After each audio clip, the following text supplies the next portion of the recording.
अभी का समय ऐसा है ना कि ये तुमसे सिर्फ इतना मांग करता है कि एक दृढ़ संकल्प लो और अपने लिए लो। अभी ज़रूरत वक्त को केवल इतनी है कि तुम अपने पाँव पर खड़े हो जाओ, तुम स्थिर हो जाओ। पीछे जिस परिवार की चिंता में डूबे हुए हो ना, उस चिंता, उस परेशानी का समाधान ही इसी में है कि तुम सारी जिम्मेदारी अपने ऊपर लो। और तुम जिम्मेदारी अपने ऊपर तभी ले पाओगे जब तुम हर तरह से सशक्त रहोगे, शारीरिक, आर्थिक, मानसिक। और कुछ मानसिक चिंताएं तुम्हारे जीवन में आती हैं, ये बात तो सत्य है, जो बहुत अजीब तरीके से आती हैं, जो आमतौर पर आनी नहीं चाहिए, लेकिन फिर भी दूसरों की खराब मानसिक स्थिति का प्रभाव तुम्हारे ऊपर पड़ता है। इसके लिए ना मैं तुमसे कुछ पूजा करवाऊँगा। एक छोटी सी यात्रा पर जब जाओगे तो वहाँ इस समस्या का कुछ हद तक निवारण हो जाएगा। और जो थोड़ा बाकी रहेगा ना, वो इसलिए रहेगा क्योंकि वो तुम्हें दुनिया में जब ऐसे लोगों से सामना होगा तो कैसे उन्हें नज़रअंदाज करना है, ये सिखाने के लिए बस उसका आंशिक प्रभाव रहेगा।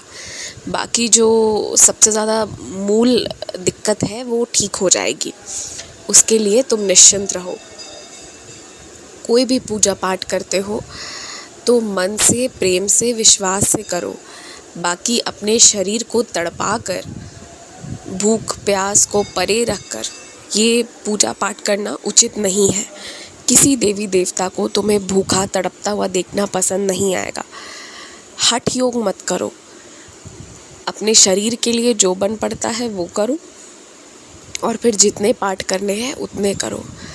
पर मैं तुम्हें दावे के साथ कह सकता हूँ, अगर तुम ध्यान लगाकर करोगे ना तो थोड़ी देर में ही तुम्हें अति आनंद की अनुभूति होनी शुरू हो जाएगी और बहुत लंबे समय तक करने की इच्छा होगी भी नहीं। ये भी बात है क्योंकि तुम जब अपना 100% लगा दोगे, सारा ध्यान, सारी ऊर्जा लगा दोगे ना, तो तुरंत में वो जुड़ाव को महसूस कर लोगे। जो अपनी डरावनी घटनाओं का वर्णन तुमसे कर रहा है वो व्यक्ति झूठ नहीं बोल रहा है। मुझे पता है कि तुम्हारे मन में संशय है कि वो सच बोल रहा है या झूठ बोल रहा है या बात बना तो नहीं रहा है, क्योंकि अक्सर लोग डरावनी बातें अफवाह के रूप में फैला देते हैं उस जगह को बदनाम करने के लिए, उस कमरे को बदनाम करने के लिए, उस घर को बदनाम करने के लिए, जिससे उनका विशेष तकलीफ़ होता है। लेकिन मैं तुमसे कहूँगा कि झूठ नहीं बोला जा रहा है इस बार। और मैं तुम्हें सतर्क इसलिए कर रहा हूँ कि तुम भी जब भी उधर से गुज़रो तो सावधानी से गुज़रो, नाम जाप करते हुए गुज़रो और तहकीकात करने की ज़रूरत बिल्कुल नहीं है। जो है, जो नहीं है तो क्यों है, नहीं है तो क्यों नहीं है, ये सारी चीज़ों में नहीं पड़ना है तुमने।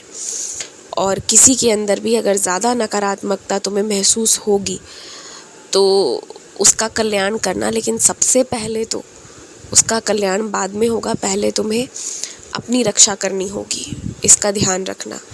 मैं डरा नहीं रहा तुमसे, मैं सिर्फ ये कह रहा हूँ कि सबसे सटीक उपाय यही रहेगा कि तुम हनुमान चालीसा का पाठ जारी रखो। अगर वो करते रहोगे तो तुम्हें कोई परेशान नहीं करेगा, तुम्हारे पास परेशानी नहीं आएगी। बस यही बात है।